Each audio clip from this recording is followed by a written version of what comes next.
한 영혼을 위하여라는 제목 가지고 2019년 첫 예배 여러분과 함께 하기로 원합니다. 교회 표어가 항상 매년마다 바뀌기도 하고 또 동일한 것 같고 하기도 하지만 여러분들 우리 입에 잘 붙지 않을 때가 참 많이 있습니다. 지금 오늘 다들 목 상태도 안 좋으신 건 아니지만 우리가 같이 한번 큰 소리를 했으면 좋겠습니다. 한 영혼을 위하여. 시작. 한 영혼을 위하여. 한 영혼을 위하여. 한 영혼을 위하여. 황해도 신천에 있는 장계교회라는 교회에 오명신 집사라는 분이 계셨대요. 이 집사님에게는 기도 제목이 하나가 있었다고 합니다. 예수 믿고 교회 다닌다는 이유로 남편이 얼마나 괴롭히든지 많이 맞기도 하고, 옛날 얘기입니다. 많이 맞기도 하고 참 많이 구박도 받는 그 남편이 같이 나와 예배하기를 원하는 게 기도 제목이었습니다. 어느 날 이 오집사 남편이 영혼 구원을 위해 계속 눈물로 기도하는 그 오집사의 마음도 몰라주고 술을 여기까지 먹고 취한 상태로 집에 돌아왔는데, 돌아와 보니까 와이프가 없는 거예요. 아내가 집에. 그래서 어디 있나 하고 생각해 보니까 뻔하죠. 당시에 교회에 집회가 있었는데, 부흥회가 있었는데 부흥회에 참석한 와이프를 찾으러 교회까지 찾아갑니다. 술이 거나게 취해가지고. 그리고 우리 교회처럼 저 뒤쪽에 문이 있었나 보죠. 들어갔는데 교회도 어두컴컴한데 앞에 딱 보니까 내 마누라가 딱 보이는 거예요. 그래서 술도 취하고 화가 나고 열이 이렇게 받은 상태에서 그냥 와이프의 머리채를 확 잡아가지고 교회 밖으로 확 끌고 나왔대요. 그리고 마당에다 확 패댕개치면서 그냥 몇 대를 쳤나 봐요. 그랬더니 이 여자가 막 비명을 지르고 막 죽는다고 넘어지는 거예요. 한참 때리고 나서 보니까 내 와이프인 줄 알았는데 와이프가 아닌 거예요. 딴 사람을 잡고 간 거예요. 술도 취하고 보이지도 않고 뒷모습만 보니까 이게 내 와이프지 하고 했는데 실컷 두들기 패고 나니까 딴 여자를 패고 만 거예요. 봤더니 그 딴 여자도 그 동네의 면장 부인을 때리고 만 겁니다.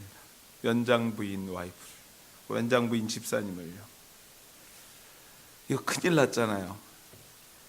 이 면장 부인 집사님이 참 지혜로웠는지요. 막 정말로 맞고 나서 이 사람이 하고 화도 낼 법도 한데, 물론 화도 났겠죠.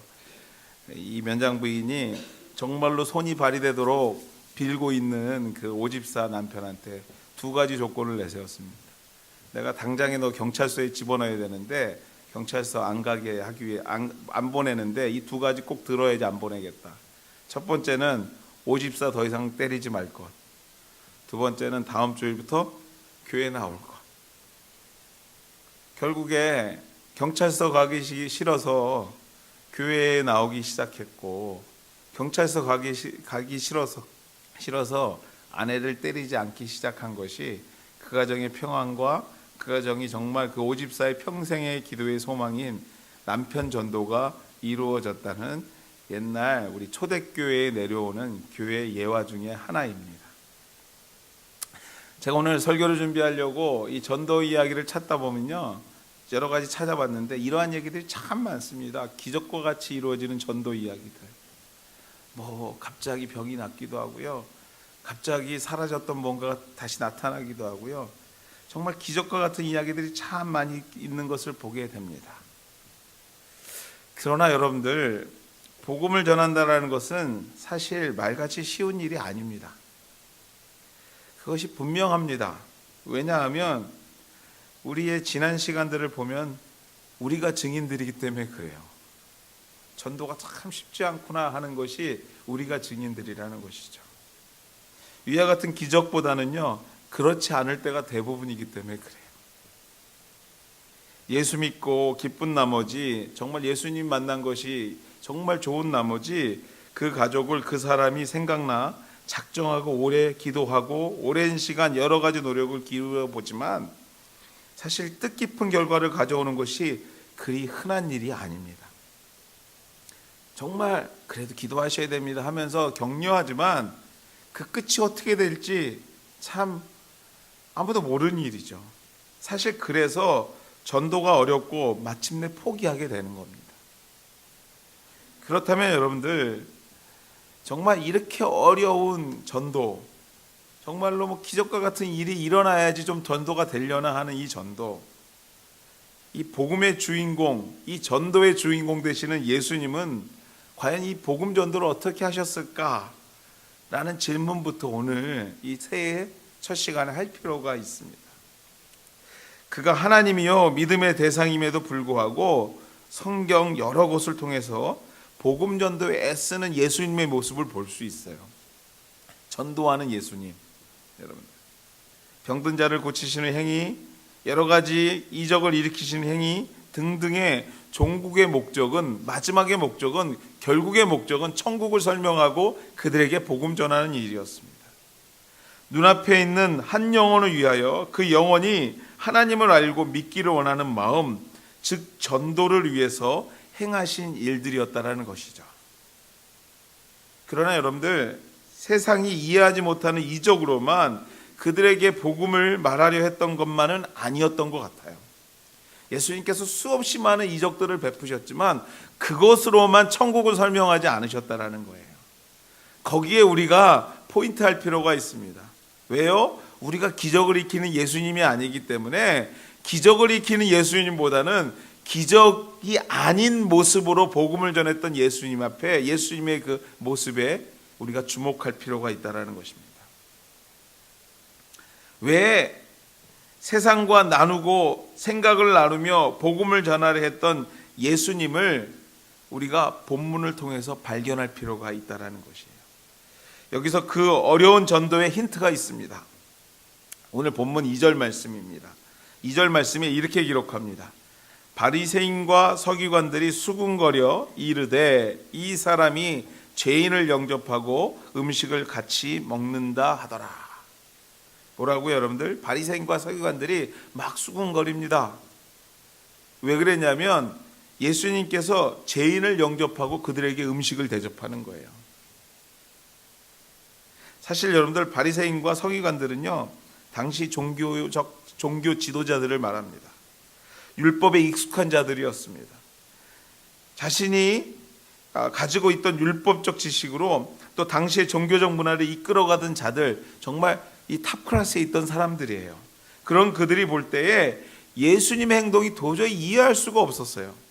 왜 그럽니까? 모두가 죄인이라고 하는 사람, 그들과 같이 상종하지 말아야 될 사람들하고 식탁머리에서 같이 식사를 나누면서 나누는 것이에요. 여기서 특별히 죄인이라고 말하는데 이 죄인이 가리키는 사람은 세리였습니다. 세리. 당시의 세리. 여러분들, 왜 세리가 죄인이었냐? 마가복음 우리 2장에 보면 그 죄인의 구체적인 사람이 세리 및 죄인이라고 표현하는 것처럼 세리가 죄인이었어요. 왜 세리가 죄인이었냐면요, 세리는 세금을 콜렉트하는 사람들이에요. 세금 걷는 사람들이에요. 지금에 말하면 세무소에 있는 사람들을 얘기하는 겁니다. 그들이 죄인이니까 생각해보면 왜 죄인이었을지 하는 생각을 하게 되는데, 당시에는 두 가지의 세리들이 있었다고 합니다.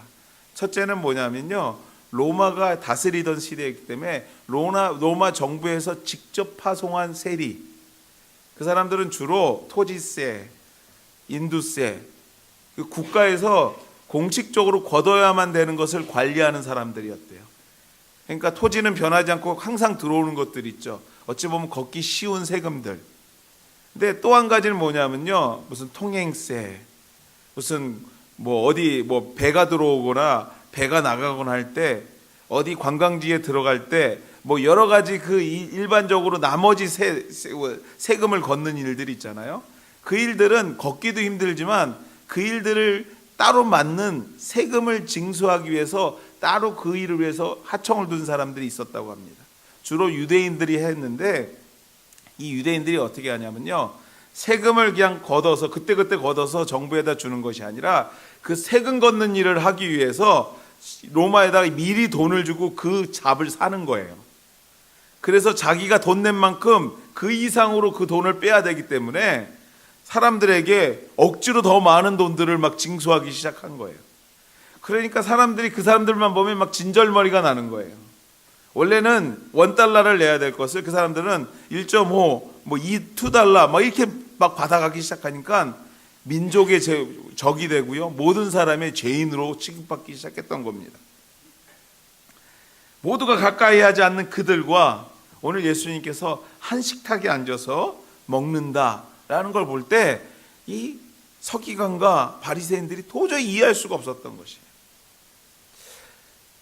여러분들 요즘 TV 프로에 이런 프로가 하나 있더라고요. 무작정 어느 동네를 선택하고요. 그 동네 가서 문 두들겨서 밥 한 끼 먹는 거예요. 그게 히트를 해갖고 요새 그거 막 시청률도 좋다고 하더라고요. 저도 봤습니다. 근데 거기서 어느 집을 두들겨서 그 집을 섭외할 때 하는 말이 있어요. 그 말이 전 참 마음에 좋더라고요. 뭐라고 얘기하냐면 밥을 같이 먹는다라는 것은 가족이 되는 거래요. 그러면서 숟가락을 내밀면서 오늘 저녁 저와 가족이 되지 않겠습니까? 하면은 그 사람들이 받아주면 좋아서 막 들어가서 밥을 먹는 거예요. 맞습니다, 여러분들. 먹는다라는 것은 친숙하다라는 얘기예요. 먹는다라는 것은요, 대부분 가족처럼 친숙하지 않으면 같이 한 식탁에 앉아서 먹는 게 참 어색하고 불편한 게 이 먹는 겁니다. 예수님께서 바리새인과 서기관들이 말하는 죄인들과 한 자리에서 음식을 먹는다라는 것은요, 그들과 동화되었거나 동화되기를 원하는 마음이었고요, 그들과 가족과 같은 관계가 되었거나 되었기를 원하는 마음으로 오늘 그 자리에 함께했던 것입니다. 그래서 바리새인과 서기관들이 싫어했던 거예요. 율법적으로 상종도 하지 말아야 할 자들과 아니 민족의 반역자들과 예수님의 아주 친숙한 가족과 같은 관계를 맺는 것이 이해가 되지 않았던 것이에요. 그들을 경멸하고 그들을 치리하고 그들을 다스려야 되는 게 원칙인데 예수님은 그들과 함께 가족과 같이 식탁을 나누고 있다는 거예요. 그래서 뭐예요? 수군거린 거예요. 수군거린 거예요. 여러분들 옛날 성경에는 수군거리다고 표현하지 않습니다. 뭐라고 하냐면 원망했다라고 표현하고 있어요. 원망했다. 원문의 뜻은요, 심하게 원망하고 경멸하는 모습을 표현하는 단어라고 합니다. 그리고 한 걸음 더 나가서 오늘 본문 말씀 정확히 읽어보면요, 예수를 가리켜서 선생이라고 얘기하지도 않아요. 여기서 보면요, 뭐라고 얘기하면 이 사람이 라고 표현합니다. 바리새인과 서기관들이 수군거리에 이르되 이 사람이, 여러분들 이게 성경에서 정말 정리된 표현으로 쓰고 있는 말이지 지금 우리의 감정으로 얘기하면 이런 것들입니다. 저 아저씨가, 저 인간이, 좀 더 말하면 저 X가 막 이런 뜻이에요. 지금 뭐 하고 있는 거야? 막 이렇게 표현하는 거죠. 그렇다면 여러분들 왜 예수님은 이러한 모욕적이고 비난을 감수하면서까지 당신의 죄인들과 관계를 맺기를, 가족과 같은 관계를 맺기를, 친숙한 관계를 맺기를 그렇게 원하셨을까? 세상 사람들이 다 수군거리고 아니라고 하는 그 자리를 왜 갔을까? 앞서도 말씀드렸지만 이유는 하나, 복음이었어요. 복음. 한 영혼이었어요. 그 영혼이 정말 귀중했기 때문이에요. 좀 더 구체적으로 말하자면 세상이 다 포기한 그 한 영혼을 위하여, 그 영혼을 구원하기 위하여 그 모든 수모를 견디면서 그 수많은 사람들이 보는 앞에서도 그들과 함께 정말 가족과 같은 관계를 오늘 갖고 있다는 것입니다. 그렇습니다, 여러분들. 전도는, 복음은 우연히 전해지는 게 아니에요, 여러분들. 기적과 같은 사건을 통해 곧 죽어가는 사람이 하나님의 은혜로 다시 살아남을 통해서 전해지기도 하지만 그건 몇 프로 안 돼요, 여러분들. 여러분들 주변에 그렇게 예수 믿었다는 사람들 흔치 않지만 그것이 정말 큰 일이기 때문에 많이 기억에 남는 것이지 돌아보면 그 일들이 그렇게 많지 않습니다. 그 몇 프로 안 되는 경우보다도요, 밥을 함께 먹으려는 노력, 가족이 되려는 노력, 아무도 돌아보지 않고 포기하는 그 영혼을 위하여, 그 가정을 위하여 포기하지 않고 어찌되었던 가족이 되고 친구가 되려고 애쓰는 모습을 통해서 복음은 전달된다라는 거예요. 복음은 전해진다라는 거예요. 여러분들, 하나님이 하시겠지? 아니요, 여러분들. 복음 전하는 것은요, 여러분들을 통해서 하나님은 하십니다. 믿습니까, 여러분들? 여러분의 그 간절함을 통해서 복음이 전해지는 거예요. 내 정말로 철저하게 예수 앞에서, 하나님 앞에서 경건하게 살려는 그 노력과 헌신을 통해서 복음은 전해지는 거예요. 새해를 시작하면서 우리는 한 영혼을 묵상하고 있습니다. 한 영혼을, 하나님 한 영혼을. 수많은 사람들이 우리의 관계 속에서 오늘도 스쳐 지나가고 있는지도 모르겠습니다. 그러나 여러분들, 한 영혼, 우리 주님이 말씀하십니다. 세상이 그들을 포기했을지 몰라도, 아니 이제까지 저와 여러분이 별 관심 없이 지나가는 사람으로 지나왔는지는 모르겠지만, 오늘 2019년 새해를 시작하면서 그들과 밥을 먹기를, 그들과 이야기하기를, 그들과 좀 더 많은 교제를 하기를, 그들과 좀 더 많은 관계를 갖기를 노력하는 모습이 있어야 된다고 오늘 성경은 우리에게 말하고 있는 거예요. 아니, 그 복음을 위하여 이전보다는 좀 더 특별한 관계를 맺고자 노력함이 있어야 된다고 오늘 주님께서 우리에게 말씀하고 계시는 줄 믿습니다. 복음의 관계를 위해 예수님처럼 열심히 노력하는 것, 그것이 예수님이 말하는 첫 번째 힌트인 거예요. 복음을 전도하는 힌트. 보시다시피 아시다시피 하늘교회가, 저는 작다는 표현이 별로 안 좋아하는 사람이에요. 크지 않은 교회입니다. 여러분들, 이 마음밭이, 여러분들 말이 다 그 마음의 모습에서 나오는 거예요. 여러분들 긍정적으로 생각하셔야 돼요. 그러나 여러분들, 크지 않은 것을 즐기시면 안 돼요. 우리가 한 영혼이 하나님 앞에 돌아오는 그 기쁨을, 그 감격을 정말 우리의 헌신과 노력 속에서 경험하셔야 돼요. 그러면서 여러분들, 우리가 성장하고 성숙할 수 있어야 됩니다. 그 첫 번째 힌트가 뭐라고요? 여러분들, 노력이에요. 노력. 예수님의 열심. 수많은 사람이 아니라고 하는 그 자리에 가서 그 영혼이 아니라고 하는 그 영혼을 위해서 오늘 식탁을 피는 거예요. 대화를 하는 겁니다. 그들과 관계를 놓치지 않으려고 애를 쓰는 겁니다. 그 노력 가운데 복음의 열매들이 시작되는 줄 믿습니다. 첫 번째, 예수님의 열심을 배우셔야 돼요. 그것이 바로 복음을 위한 첫 번째 힌트인 것이에요. 전도를 위해서 두 번째 힌트가 무엇인가? 우리 2절 말씀 다시 한번 읽으셔야 돼요. 2절 말씀 한 번만 주시겠어요? 2절 말씀 한번 다시 한번 읽도록 하겠습니다. 시작. 바리새인과 서기관들이 수군거려 이르되 이 사람이 죄인을 영접하고 음식을 같이 먹는다 하더라. 잘 읽어보면요, 음식을 먹는 가운데 저는 이런 질문이 생겼어요. 무슨 대화를 했을까? 이런 질문이에요. 음식을 먹는 가운데 예수님은 과연 그들과 무슨 얘기를 했을까? 주변에서는 막 인상 쓰고 막 이러고 있는데 과연 예수님은 그들과 무슨 대화를 했을까? 좀 더 깊이 생각해 보면요, 음식을 먹으면서 예수님께서 천국 복음을 전하지 않았을까? 라는 생각을 하게 돼요. 과연 만약에 천국 복음을 전하셨다면 성경 여러 군데 보면요, 예수님께서 천국 복음을 전하였더라 꼭 기록합니다. 그 기록이 있을 법도 한데 말씀 가운데 복음을 전했다, 말씀을 전했다, 전도했다 등의 이야기는 전혀 없습니다. 전혀 없습니다. 발견이 안 됩니다. 물론 여러분들 먹는 중에 무슨 말씀을 했는지 본문 또한도 구체적으로 기록하고 있지 않는 게 사실이지만, 적어도 저는 예수님이 복음 전도, 천국 이러한 얘기를 하지 않았을 거라고 확신합니다. 저는 확신합니다. 모르겠어요. 천국 가서 예수님 앞에서 내가 언제 그렇게 얘기하지, 그렇게 할 수는 없지만 저는 적어도 본문 말씀을 읽으면서 제가 얻은 묵상은요, 하지 않았을 것 같아요.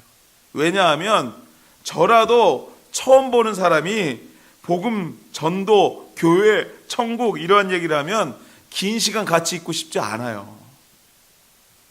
싫어요. 먹다가 얹힐 것 같아요.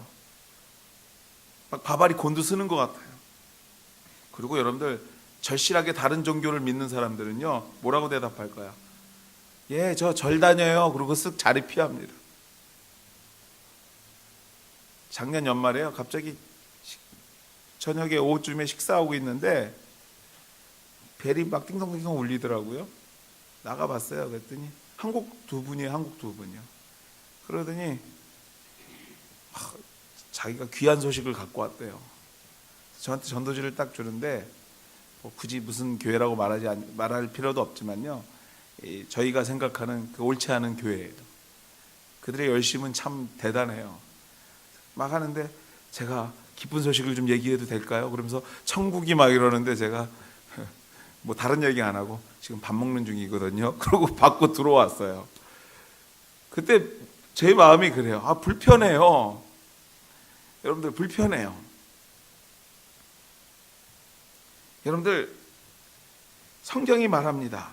오늘 말씀에 뭐라고만 표현되냐면요, 이 사람이 죄인을 영접했다.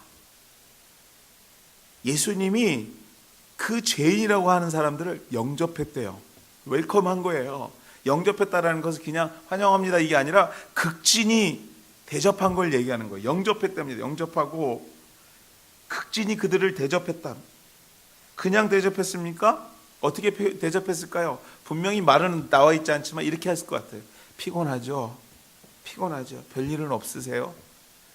오랜만에 만났는데 요즘 사업은 어떠시고요? 자녀들 참 힘들죠? 예수님 그렇게 얘기하지 않았을까라는 막 생각이 들어요. 그리고 우리 그냥 맛있는 거나 먹어요. 혹시 시간 되면 다음에 차 한잔 하면 어떨까요? 내가 살게요. 마지막 꼭 찍으셨을 거예요. 내가 살게요. 영접하는 모습인 거죠. 내가 살게요. 내가 살 거니까 같이 먹죠. 부담 없이요. 그것도 불편하다면 차도 필요 없어요. 그리고 편하게, 그리고 극진하게 정말 준비해서 대접한다는 것을 상대방이 느낄 정도로 대접하셨을 것 같아요. 여러분들, 예, 복음의 시작입니다. 복음의 시작. 예수님은요, 복음을 전할 수 있는 관계를 만들기 원하셨던 거예요. 복음을 전한다라는 것이 세상을 등진다고 얘기하는 것이 아닙니다. 세상 속에서, 관계 속에서 이루어지는 것이 복음 전도예요. 처음부터 예수님을 얘기할 수 있다면 그거는 더 이상 그들이 예수님을 모른다고 말할 수가 없는 거예요. 세상 누구나요, 처음부터 예수님을 말하면 다들 힘들어합니다. 기도하고, 기도 많이 하고 간절한 마음으로 그들을 만나되 그들의 수준에 맞추어서 만나야 돼요. 내가 헬라인 같이 되고요, 내가 이방인 같이 돼야 되는 거예요. 그래야 복음을 말할 수 있는 기회가 열리게 될 줄 믿습니다. 가끔 참 열심히 신앙생활하면서도요, 참 훌륭한 성도인데 존경받는 수많은 사람들 중에 주변에 사람이 없는 사람들이 많은 것을 보게 돼요. 주변에 오로지 하나님과 나뿐이 없어요. 더 이상 전도할 수 있는 대상들이 없는 분들을 보게 됩니다. 여러분들, 결코 건강하지 못한 모습이에요. 사랑하는 하늘 가족 여러분들, 2019년 여러분의 삶 가운데 복음을 전할 수 있는 길, 기회가 열리게 되는 한 해가 되기를 주의 이름으로 축원해 드립니다. 여러분의 삶 속에서, 여러분의 대화 속에서, 여러분의 그 모든 삶의 그 바운드리 속에서 만나는 사람들에게 너무나 자연스러운 우리 주님의 은혜를, 너무나 편안한 주님의 복음을 전할 수 있는 기회가 여러분의 삶 가운데서 열리게 되기를 간절히 소망합니다. 바라옵기는 그 열매가 우리 하늘교회에 맺히기 간절히 소망합니다. 그러나 여러분들, 그렇지 않아도 괜찮아요. 그 사람이 예수님만 믿을 수 있다면, 그 사람이 정말로 하나님의 은혜만 알 수 있다면, 천국이 무엇인지 알 수만 있다면 그걸로 만족하셔도 돼요. 만족하셔도 돼요. 그 영혼이, 그 한 영혼이 하나님을 알 수만 있다면 내가 정말 영접할 뿐만 아니라 그들에게 많은 것을 베풀 수 있으랴 할 때, 그런 마음을 가질 때 하나님께서 베풀 수 있는 능력도 주시는 줄 믿습니다.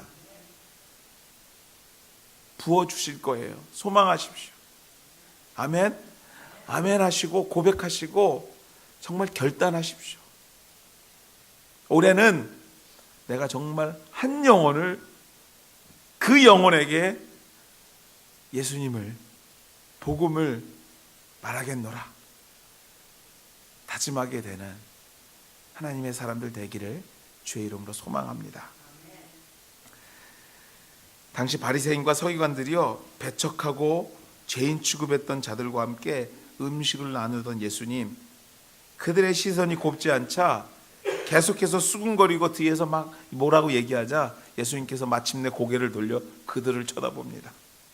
그들을 향해 왜 내가 너희들이 이해 못하는 그러한 행동을 하고 있는지 설명하는 것이, 예를 들어 설명하는 것이 3절에서 7절까지 말씀이에요. 그 내용의 요약이 이겁니다. 100마리의 양 중에 한 마리가 없어진 것을 발견한 목자, 그 한 마리의 양을 찾기까지 최선을 다하지 않겠느냐 라는 비유예요. 잃어버린 양, 사회에서 버림받고 죄인 취급받는, 즉 바리새인과 서기관이 경멸하는 그들을 지칭하고요, 더 나아가서는 아직도 복음을 듣지 못한 자들을 말합니다. 사회에서 소외된 자들, 아직도 복음을 듣지 못한 자들에 대한 올바른 방법이, 그들에게 올바르게 접근하는 방법이 어떤 것인가를 가르치기 위해서 예수님께서 오늘 비유로 말씀하고 계시는 거예요. 사실 바리새인과 서기관들의 입장에서는요, 99마리가 한 마리 때문에 희생을 해 이해가 되지 않는 얘기였어요. 그럼에도 예수님은 본문의 비유를 그들에게 하신 두 가지 이유가 있었습니다. 첫 번째 이유는 뭐냐면요, 이러한 모습이 너희가 믿는 하나님의 죄인을 향한 한없는 사랑의 모습이라는 걸 말하고 싶은 거예요. 하나님은 한 영혼도 놓치지 않으려는 뜨거운 사랑이 있는 분이다. 너희가 믿는 하나님이 그런 하나님이야 라를 말하고 싶었고요. 두 번째는 뭐냐면요, 한 마리를 찾기 위해 나머지 양들을 들에 둔다라는 것은 99마리가 귀중하지 않다라는 말이 아니에요. 여러분들, 이 말은 무슨 말이냐면 너희도 잃어버린 한 마리가 될 수 있다라는 얘기예요.